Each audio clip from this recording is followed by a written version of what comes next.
जय हिंद दोस्तों, स्वागत करता हूं आप लोगों का एएस स्टडी 99 यूट्यूब चैनल में। तो आज की इस वीडियो में हम बात करने वाले हैं कक्षा 10वीं के केमिस्ट्री, जिसका अध्याय 4 है कार्बन और इसके यौगिक, जिसका आज हम मोस्ट वीवीआई ऑब्जेक्टिव प्रश्न को देखने वाले हैं। तो चलिए आज की इस वीडियो को शुरू करते हैं। इससे पहले यदि आप हमारे इस चैनल पर नए हैं तो हमारे इस चैनल को सब्सक्राइब करें और इस वीडियो को ज्यादा से ज्यादा अपने दोस्तों में शेयर करें। तो चलिए आज की इस वीडियो को शुरू करते हैं। इसमें पहला प्रश्न है कि एथेन का आणविक सूत्र C2H6 है। इसमें है पहला ऑप्शन है 600 संयोजक आबंध है, दूसरा ऑप्शन है 700 संयोजक आबंध है, तीसरा ऑप्शन है 800 संयोजक आबंध है और चौथा ऑप्शन है 900 संयोजक आबंध है। तो इसका जो करेक्ट आंसर है वह है ऑप्शन ए अर्थात 600 संयोजक आबंध है। ठीक है। अब अगला प्रश्न है कि ब्यूटेनॉल यौगिक है चतुर कार्बन, जिसका प्रकार्यात्मक समूह है। इसमें पहला ऑप्शन है कार्बोक्सिलिक अम्ल, दूसरा है एल्डिहाइड, तीसरा है कीटोन और चौथा है एल्कोहल। तो इसका जो करेक्ट आंसर है वह है ऑप्शन सी अर्थात कीटोन। ठीक है।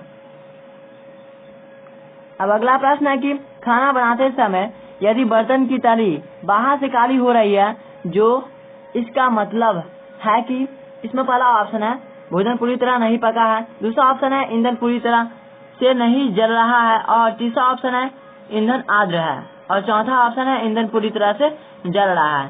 तो इसका जो करेक्ट आंसर है वह है ऑप्शन बी अर्थात ईंधन पूरी तरह से नहीं जल रहा है। अब अगला प्रश्न है कि सरलतम हाइड्रोकार्बन है। तो इसमें ऑप्शन दिया गया है पहला मेथेन, दूसरा है एथेन, तीसरा है प्रोपेन और चौथा है ब्यूटेन। तो इसका जो करेक्ट आंसर है वह है ऑप्शन ए अर्थात मेथेन। अब अगला प्रश्न है कि कार्बन हाइड्रोजन से संजोग कर बनाता है। तो इसमें पहला ऑप्शन है आयनिक यौगिक, दूसरा हाइड्रोकार्बन, तीसरा हैलोजन और चौथा अम्लराज। तो इसका जो करेक्ट आंसर है वह है ऑप्शन बी अर्थात हाइड्रोकार्बन का निर्माण करता है। अब अगला प्रश्न है कि वायुमंडल में CO2 गैस की उपस्थिति है। तो इसमें ऑप्शन दिया गया पहला 0.01%, दूसरा 0.05%, तीसरा 0.03% और चौथा 0.02%। ठीक है। तो इसका जो करेक्ट आंसर है वह है ऑप्शन सी अर्थात 0.03%। ठीक है। अब अगला प्रश्न है कि सल्फ्यूरिक अम्ल का अणुसूत्र होता है। तो इसमें ऑप्शन दिया गया पहला H2O7, दूसरा है H2SO4 और तीसरा है H2H2O3 और चौथा है H2H2OR। तो इसका जो करेक्ट आंसर है वह है ऑप्शन बी अर्थात H2SO4।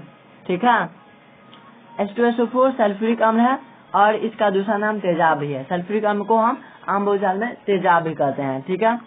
अब अगला है कि कार्बोक्सिलिक एसिड समूह कौन है। तो इसमें पहला है CHO, दूसरा है COOH और तीसरा CO और चौथा NH2। तो इसका जो करेक्ट आंसर है वह है ऑप्शन बी अर्थात COOH। ठीक है।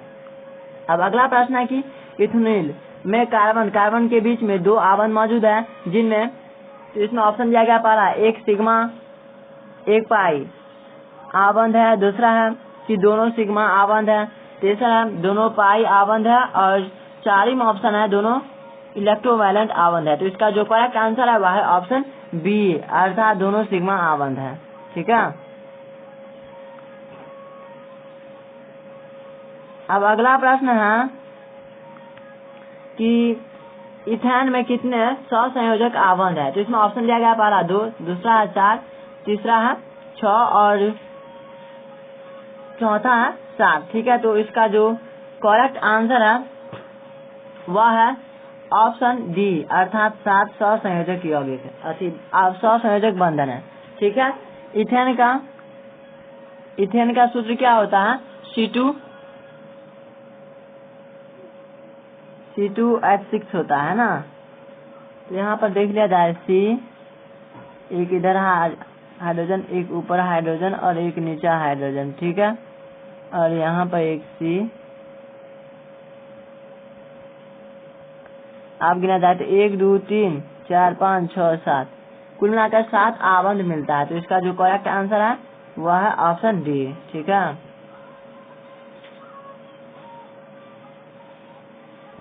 अब अगला प्रश्न है कि CnH2n+2 किसका सामान्य सूत्र है? तो इसमें ऑप्शन दिया गया, पहला एल्काइन, दूसरा एल्किन, तीसरा एल्किन और चौथा प्रोपाइल। तो इसका जो करेक्ट आंसर है वह है ऑप्शन सी अर्थात एल्केन। अब अगला प्रश्न है कि नीला तोता तूतिया का रासायनिक सूत्र क्या है? तो इसमें ऑप्शन दिया गया है CuSO4 × 7H2O, दूसरा ऑप्शन है CuSO4 × 5H2O, तीसरा ऑप्शन है CuSO4 × 4H2O और चौथा ऑप्शन है CuSO4 × 10H2O। तो इसका जो करेक्ट आंसर है वह है ऑप्शन बी अर्थात CuSO4 × 5H2O। ठीक है। अब अगला प्रश्न है कि नाइट्रोजन अणु में कितने सहसंयोजक बंधन होते हैं? तो इसमें ऑप्शन दिया गया है, पहला 1, दूसरा है 2, तीसरा है 3 और चौथा है 4। ठीक है। तो इसका जो करेक्ट आंसर है वह है ऑप्शन सी अर्थात 3। नाइट्रोजन में 3 आबंध होते हैं। ठीक है। अब अगला प्रश्न है कि संगमरमर का रासायनिक सूत्र क्या है? तो इसमें ऑप्शन दिया गया, पहला CaCO3, दूसरा है MgHCO3 और तीसरा CaHCO3 और चौथा है MgCO3। ठीक है। तो इसका जो करेक्ट आंसर है वह है ऑप्शन ए अर्थात CaCO3। ठीक है। अब अगला प्रश्न है कि चीनी का रासायनिक सूत्र क्या है? तो इसमें ऑप्शन दिया गया है, पहला CH3COOH, दूसरा ऑप्शन है C6H12O6 और तीसरा C12H22O11 और चौथा है CH3 और CHO। तो इसका जो करेक्ट आंसर है वह है ऑप्शन सी अर्थात C12H22O11। ठीक है। अब अगला प्रश्न है कि सोडियम कार्बोनेट का अनुसूत्र है। तो इसमें ऑप्शन दिया गया Na2CO3, दूसरा ऑप्शन है NaCO3 और तीसरा है Na2CO3 और चौथा है NaCl। तो इसका जो करेक्ट आंसर है वह है ऑप्शन ए अर्थात Na2CO3। देखिए यहाँ पर सोडियम का अनुसूत्र क्या, सोडियम का संकेत होता है Na। ठीक है। और इसकी संयोजकता कितनी होती है? 1। और कार्बोनेट का क्या होता है? CO3। ठीक है। सोडियम का संकेत होता है Na और कार्बोनेट का संकेत होता है CO3। तो सोडियम का क्या कहते हैं, संयोजकता 1 होता है और कार्बोनेट का संयोजकता 2 होता है। तो कार्बोनेट का संयोजकता सोडियम में चला जाता है और सोडियम का जो संयोजकता होता है वह आ जाता है किसमें? कार्बोनेट में। तो यहाँ पर इसका संयोजकता 1 है तो इसमें 1 नहीं लिखा था, लेकिन कार्बोनेट का संयोजकता 2 है तो यहाँ पर Na2 और CO3 लिखाता है। ठीक है। अब अगला प्रश्न है कि कार्बोनिल समूह को सूचित किया जाता है। तो इसमें ऑप्शन दिया गया है CHO द्वारा, दूसरा ऑप्शन है COOH द्वारा और तीसरा है CO द्वारा और चौथा है COCl2 द्वारा। तो इसका जो करेक्ट आंसर है वह है ऑप्शन सी अर्थात CO द्वारा। ठीक है। अब अगला प्रश्न है कि इथाइल अल्कोहल का अनुसूत्र होता है। तो इसमें ऑप्शन दिया गया है CH3OH, दूसरा ऑप्शन है C2H5OH, तीसरा ऑप्शन है C2H6OH और चारम ऑप्शन है C2H2OH। ठीक है। तो इसका जो करेक्ट आंसर है वह है ऑप्शन बी अर्थात C2H5OH। ठीक है। अब अगला प्रश्न है कि निम्नलिखित में कौन सा एरोमेटिक हाइड्रोकार्बन है? तो इसमें ऑप्शन दिया गया है, पहला CH4, दूसरा ऑप्शन है C2H4 और तीसरा ऑप्शन है C6H6 और चारम ऑप्शन है C3H8। तो इसका जो करेक्ट आंसर है वह है ऑप्शन सी अर्थात C6H6। ठीक है। अब अगला प्रश्न है कि निम्न में से किस हाइड्रोकार्बन के 3 आबंध होते हैं? तो इसमें ऑप्शन दिया गया, पहला CH4, दूसरा ऑप्शन है C2H6, तीसरा ऑप्शन है C3H4 और चारम ऑप्शन है C3H8। तो इसका जो करेक्ट आंसर है वह है ऑप्शन सी C3H4। ठीक है। अब अगला प्रश्न है कि निम्न में से कौन युग्म समायावी हैं? तो इसमें ऑप्शन दिया गया, पहला C2H6 और दूसरा ऑप्शन है C2H6 और C6H6, दूसरा ऑप्शन है C5H10 और C6H12, तीसरा ऑप्शन है C2H5OH और CH3OCH3, चारम ऑप्शन है CH4 और C2H6। तो इसका जो करेक्ट आंसर है वह है ऑप्शन सी अर्थात C2H5OH और CH3OCH3। ठीक है।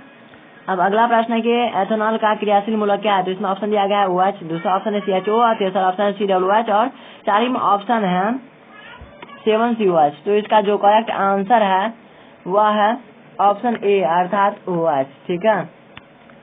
अब अगला प्रश्न है कि निम्न में से कौन सहसंयोजक यौगिक है। तो इसमें ऑप्शन पहला है CH4, दूसरा ऑप्शन है NaCl, तीसरा ऑप्शन है CaCl2, चौथा ऑप्शन है Na2O। तो इसका जो करेक्ट आंसर है वह है ऑप्शन ए अर्थात CH4। अब अगला प्रश्न है कि COOH अब क्रियाशील मूलक को क्या कहते हैं। तो इसमें ऑप्शन दिया गया पहला कीटोन, दूसरा एल्डिहाइड और तीसरा अम्ल और चौथा है ईथर। तो इसका जो करेक्ट आंसर है वह है ऑप्शन सी अर्थात तो इसका जो करेक्ट आंसर है वह है ऑप्शन सी अर्थात अम्ल, कार्बोक्सिलिक अम्ल है ना। COOH किसका होता है? कार्बोक्सिलिक अम्ल का होता है। COOH किसका संकेत होता है? कार्बोक्सिलिक अम्ल का। तो यहाँ पर कार्बोक्सिलिक नहीं दिया गया है, सिर्फ अम्ल ही दिया गया है। तो इसका करेक्ट आंसर ऑप्शन सी होगा। ठीक है। अब अगला प्रश्न है कि COOH क्रियाशील मूलक को क्या कहते हैं। तो इसमें ऑप्शन दिया गया पहला कीटोन, दूसरा एल्डिहाइड और तीसरा है अल्कोहल और चौथा है कोई नहीं। तो इसका जो करेक्ट आंसर है वह है ऑप्शन बी अर्थात एल्डिहाइड। ठीक है। तो उम्मीद करता हूँ कि आपको यह वीडियो अच्छा लगा होगा। यदि आपको यह वीडियो अच्छा लगा हो और इससे आपको यदि कुछ लाभ हुआ हो तो हमारे इस चैनल को सब्सक्राइब करें और ज्यादा से ज्यादा अपने दोस्तों में शेयर करें। Okay, thanks for watching. मिलते हैं अगली वीडियो में। जय हिंद, जय भारत।